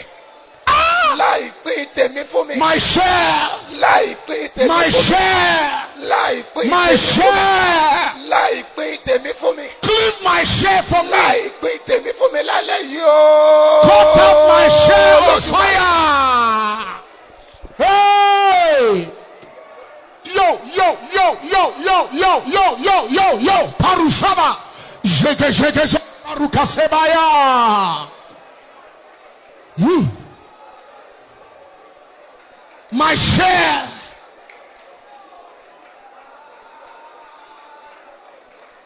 Cleave my share from me. In the name of Jesus. There is a hymn we sing. Orin kan máa ń wà tá a máa ń kọ. We say, Rock of Ages, A ní àpáta ayérayé. cleft for me, Ṣé ibi ìsádi mi. and let me hide myself in thee. Jẹ́ kí n fara mi pamọ́ sínú rẹ̀. Now tonight, Lálẹ́ yìí o. these early hours of the morning, Ní wákàtí òwúrọ̀ yìí. we are asking for a cleave of our share of fire. Àwa wá ń béèrè fún ẹ̀là tiwa tí ṣe ìpín wa nínú iná yìí. My head Orí mi. waits for my own cloven tongue of fire. Ó ń dúró di ẹ̀là ahọ́n bíi ti iná tèmi o. My head must not just carry head tie. Orí mi ò kàn gbọ́dọ̀ máa wé gèlè ranù kiri. My head must not only carry the latest hairstyle. Orí mi ò kàn gbọ́dọ̀ máa jẹ́ àwọn ọ̀ṣọ́ ìlú. Let fire sit on my head. Olúwa jẹ́ kí iná Let jókòó lé mi. fire sit on my head. Jẹ́ kí iná jókòó lé mi lórí Give o. me my share of cloven Fún mi fire. ní ìpín iná tèmi. Kábàyà. Gadob, gadob, gadob, gadob, gadob, gadob. Jegede, jegede, jegede, jegede. Baru jeke pakude adagada modo hosiba. Jean rabado kabo shabateba. Barando katazeba kaduze padusia. Jean raba jakaba tozebra. Berush epasanda gadesia. In the name of Jesus. In Jesus' name. Amen. Oh Lord. Oh Lord. Oh Lord. Shikabasi. Shikabasi. You may want to leave your seat if you are asking for your own share Kúrò láàrin ibi tó jókòó kúrò. of Mo lè ráyè your gbàdúrà. own share of cloven tongues of fire. Tó o bá ń béèrè fún ìpín tirẹ̀ nínú ẹ̀là. You can leave your seat and come to the front. O lè kúrò níbi tó wà kó wá síwájú pẹpẹ We báyìí. are all standing here on holy ground. Gbogbo wa là ń dúró lórí ilẹ̀ mímọ́. Oh God, Olúwa. give me my own Fún mi share. ní ìpín tèmi bàbá. Cut out my share for me. Jẹ́ ìpín tèmi fún mi Olódùmarè. me my share of fire. Holy fire on my head. Heya, Kuba. Ijegede kabo kamboyata. Ijegede pagwa satanga yaba. Barush eketegai. Berush ekanda modesa bosia. Ijegede. Para tabatamando. Jearo tabatobelo. Shimada tambea. Ijeke pakata sadeba kadela.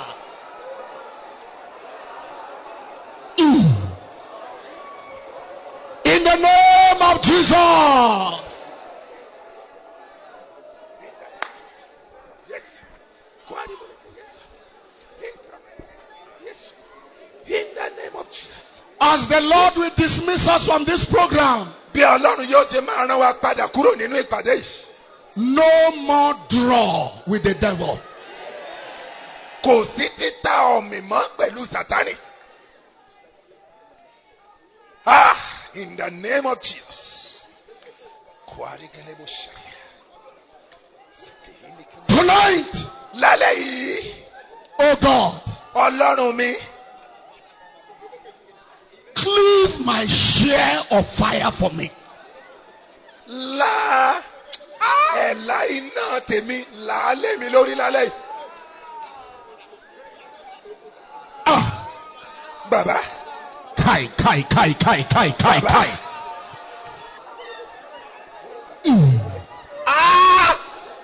Barrow. In the name of Jesus. Hear me. Gbọ́ mi o. None of us Kò sí èyíkéyìí nínú wa has enough capacity tó ní ààyè tó tó to carry all the Holy Ghost. láti gba àpapọ̀ ẹ̀mí mímọ́. It is only Christ God gave the Spirit without measure. Kristi nìkan ni Ọlọ́run fún ní ẹ̀mí mímọ́ láìsí òṣùwọ̀n. Out of his fullness, Láti inú ẹ̀kún rẹ̀, God shares for us. Ọlọ́run wá pín fún gbogbo wa. Even when you are filled, Bó o bá tilẹ̀ ti kún fún only Christ is filled with all the fullness of the Godhead. Kristi nìkan ló kún fún àpapọ̀ gbogbo When you are Ọlọ́run. given a share, Tá a bá fún ọ ní ẹ̀la tirẹ̀ that ìpín, share can fill you up. ìpín yẹn ó lè kún ọ Do lẹ́kùnrẹ́rẹ́. you notice? Ìjọ wa rí On the day of Pentecost, lọ́jọ́ Pentecost. the Holy Ghost came like a mighty rushing wind. Ẹ̀mí mímọ́ wá gẹ́gẹ́ bí ọ̀pọ̀lọpọ̀ ìjì. The Bible said Ìwé mímọ́ wípé they were all filled. gbogbo wọn ló sì With the kún Holy fún ẹ̀mí Ghost. mímọ́. Ó kún fún ẹ̀mí mímọ́. Chapter 4, Ẹsẹ̀ orí kẹrin. when they were threatened Nígbà tí wọ́n já wọn not to láyà. speak in the name of Jesus, Ẹ gbọ́dọ̀ sọ̀rọ̀ mọ́ lórúkọ they Olúwa. went into prayer Wọ́n lọ sínú àdúrà. and quoted Psalm 2. Wọ́n wá sọ̀rọ̀ nípa ẹ̀. After that prayer, Lẹ́yìn àdúrà náà, place was shaking. ibi tí wọ́n wà The Bible said again, Bíbélì sọ wípé they were filled wọ́n tó kún wọn sí with the Holy Ghost pẹ̀lú ẹ̀mí mímọ́. more than what they had in chapter 2. Ju èyí tí wọ́n rí gbà ní orí kejì. Olódùmarè. Olódùmarè. Do you know Ǹjẹ́ o mọ̀ in chapter 2, ní orí kejì? they didn't have a reason to say to the Lord, stretch out your hand. Wọ́n ní ìdí láti sọ fún Ọlọ́run wípé na ọwọ́ rẹ jáde. But chapter 4, Ṣùgbọ́n ní orí kẹrin, they said, give us boldness wọ́n ní fún wa ní to preach ìkìlẹ̀ your word láti wàásù ọ̀rọ̀ rẹ. by you, O Lord, Nípa rẹ Olúwa. stretching out your hand Nípa nína ọwọ́ rẹ to jáde. heal the sick Láti mú àwọn in aláìsàn the name dáadáa. of the Holy Child Jesus. Orúkọ ọmọ mímọ́ rẹ Jésù Kristi. There is ministry by the hand of an anointed man. Iṣẹ́ ìránṣẹ́ wà láti ọwọ́ ẹni tá a fòróró yàn. But ministry enters a new dimension Ṣùgbọ́n iṣẹ́ ìránṣẹ́ máa ń wọ ìpele gíga mìíràn. when the hand of the anointer comes out. Nígbà tí ọwọ́ ẹni tó ń fòróró yan ni tó bá nà jáde. Oh Lord, Olúwa, people have seen my hand. àwọn èèyàn ti rọ́wọ́ mi. It's time for your own hand to come Ó out in tó my life àkókò and fún ọwọ́ ministry. tìrẹ báyìí láti nà lé mi lórí. Ó tàkókò lálẹ́ yìí. Orí mi ò gbọ́dọ̀ ṣòfò. Ó tàkókò lálẹ́ yìí. Olúwa Ọlọ́run mi ò. Na ọwọ́ rẹ I lé am mi lórí. tired of the limitations of my hand. Ibi tí ọwọ́ tèmi lè dé ó ti sú mi. In the name of Jesus. Ní orúkọ Jésù. Finally, Lákòótán, oh God, Ọlọ́run mi, I ask for my share. mo béèrè ìpín tèmi. Cleave my share for me. La gé ìpín tèmi fún mi.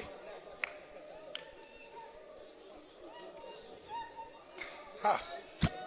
Wọ̀wọ́ mi Olúwa. Wọ̀wọ́ mi yí Olúwa. Wọ̀wọ́ mi yí Olúwa. Wọ̀wọ́ mi yí Do Olúwa. you know? Ǹjẹ́ o mọ̀?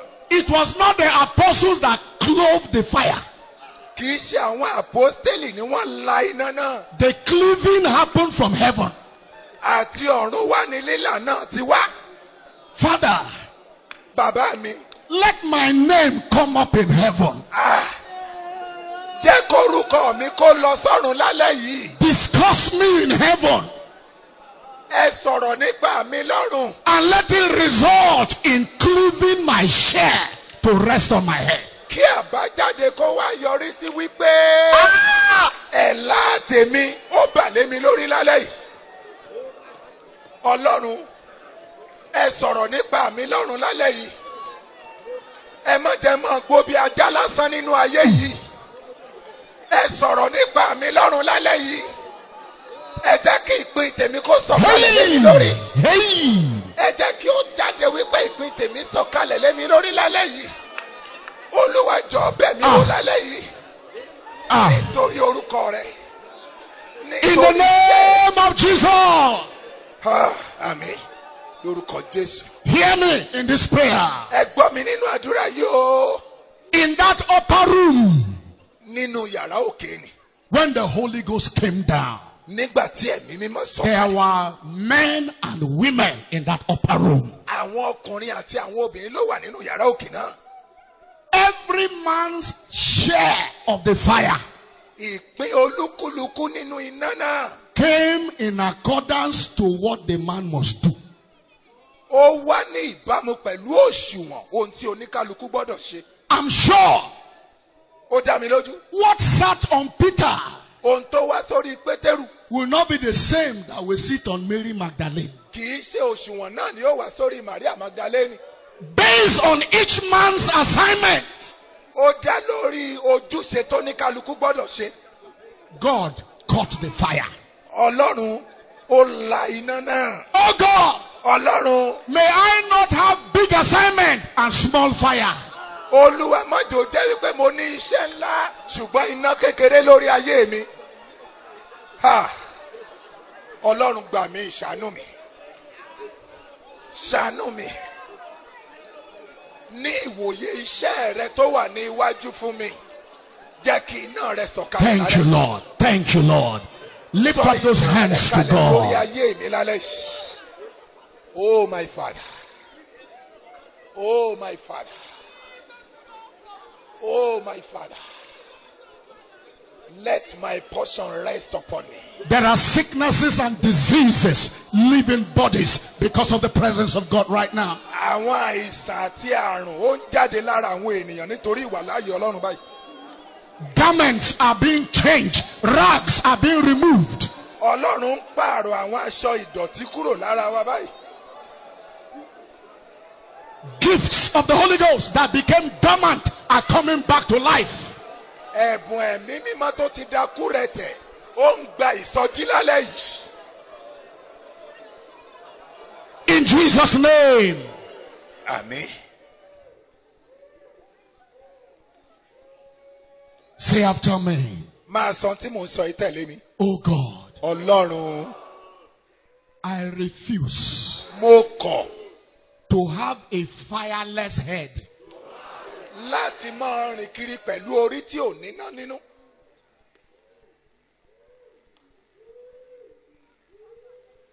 Orí òfo, orí tútù.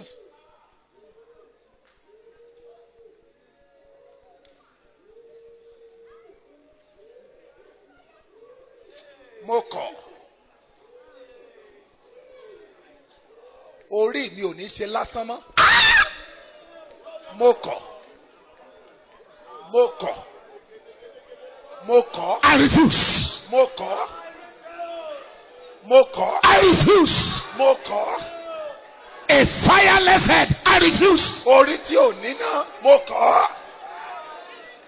Eba. Kigagida. Kigagida. Kigagida. Kigagida. Mo kọ̀ o. Orí jàjàrà lásán tí ò níná nínú, mo kọ̀. Mo kọ̀.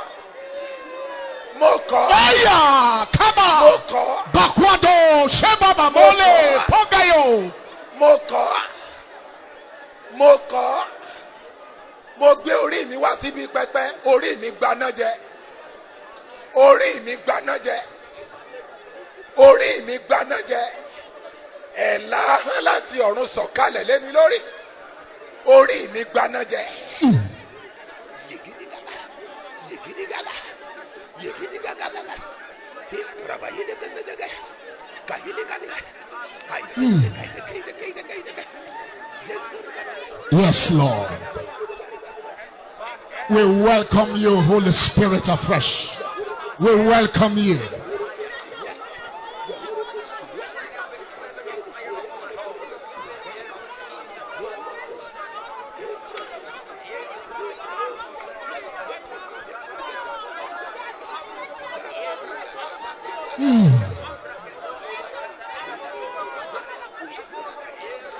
Jesus. In the name of Jesus. Amen. Olódùmarè.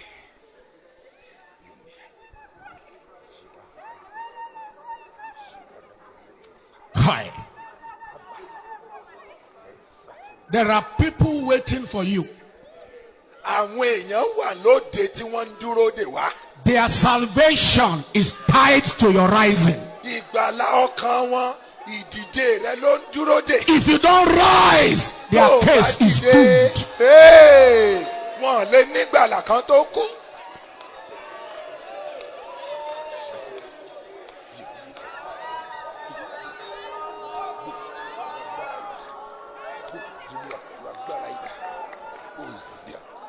Thank you, our great God. Bàbá wa dúpẹ́. I want to pray with you now. Mo fẹ́ wá gbàdúrà fún yín báyìí.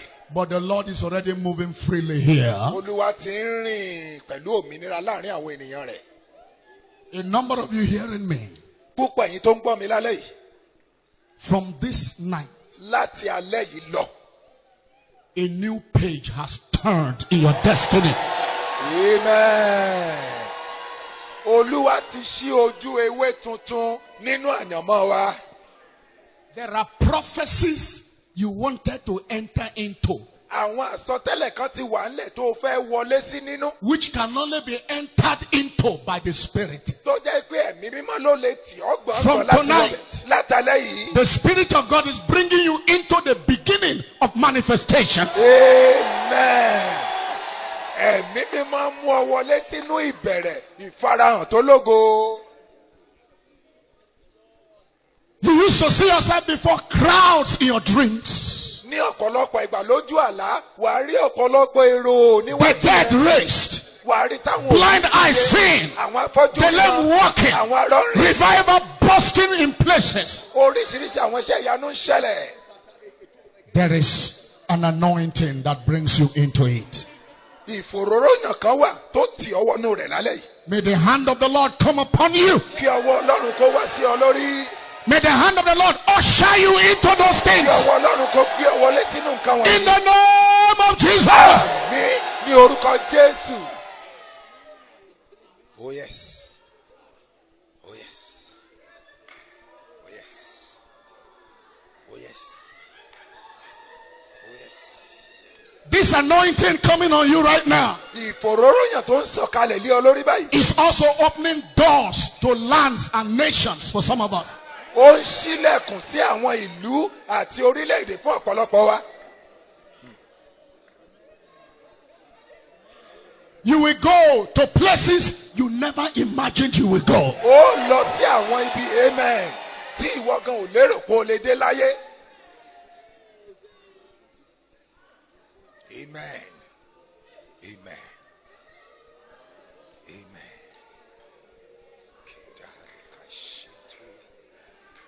tell you, some of you, some people will no more know you after a short while.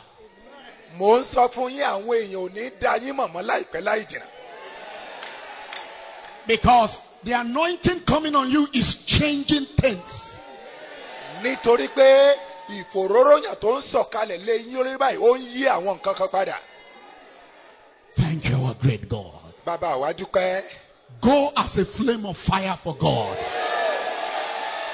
Máa lọ báyìí gẹ́gẹ́ bí ọ̀wọ́ iná fún Ọlọ́run. Consume stones, whole tribes. Take up whole tribes into heaven. Ayé rẹ yóò gba ọ̀pọ̀lọpọ̀ ẹ̀yà là sí ìjọba Ọlọ́run. This fire Iná yìí will lick dust, yóò la gbogbo will eku, lick water. yóò la gbogbo omi. Things that normally people will wonder, how can fire lick water? Watch out. Things that will happen. We won't have language enough to describe the manifestation. Ohun tí yóò ṣẹlẹ̀ tá àti ẹ̀ ní mọ bá a ṣe fẹ́ júwe rẹ̀ yóò máa farahàn láti òní lọ. Go in this your new might. Ẹ máa lọ nínú agbára titun yín yìí. Let the kingdom of God expand prosperously through your hands in the name of Jesus. Àmín. Kí ìjọba Ọlọ́run kó gbòòrò ré kọjá àlà ní ọwọ́ rẹ lórúkọ Jésù. Difficult villages, difficult cities shall melt under the glory of God in your life. Amen. In the mighty name of Jesus. Amen. Àwọn ìlú, àwọn abúlé tó nira púpọ̀ láti wọ̀ tí ẹsẹ̀ rẹ bá tẹ̀bẹ̀ gbogbo wọn ni yóò yọ̀ ní orúkọ Jésù. That thing we read, how Jesus was about to enter a city and they are carrying a dead body. Ohun tí a kà wípé Jésù fẹ́ wọnú ìlú wọ́n sì ń gbé òkú jáde láti inú ìlú náà. He enters the city triumphantly. Ó wọ inú ìlú náà gẹ́gẹ́ bí ẹni tó borí. Because there will be news Nítorí pé ìròyìn á ti lọ. that this preacher coming, Wípé oníwàásù tẹ rí tó ń bọ̀ yìí. we were going to bury our ground. Ibi tá a fẹ́ lọ sìnkú sí là ń lọ. He changed the story. Ó yí gbogbo ìtàn náà padà. You will change matters at the city gates. Amen. Ìwọ náà yóò yí àwọn ìṣẹ̀lẹ̀ padà ní ẹnubodè ìlú. Hi. Hear me. Gbọ́ mi o. There are men standing on this ground right now. Àwọn ènìyàn kan wà tí wọ́n ń dúró lórí ilẹ̀ yìí báyìí. People who will wear God unusually. Àwọn tí yóò gbé Ọlọ́run wọ̀ ní ọ̀nà tó gbà yani lẹ́nu. God, just like you take cloth and wear, God will say, wear me.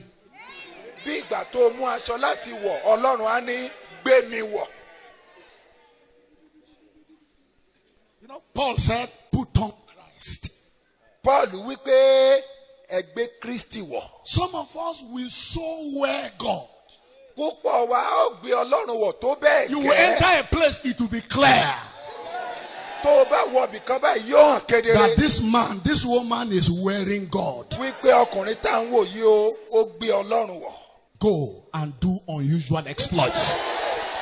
Máa lọ láti lọ ṣiṣẹ́ In akíkanjú. Jesus' name. Àmín.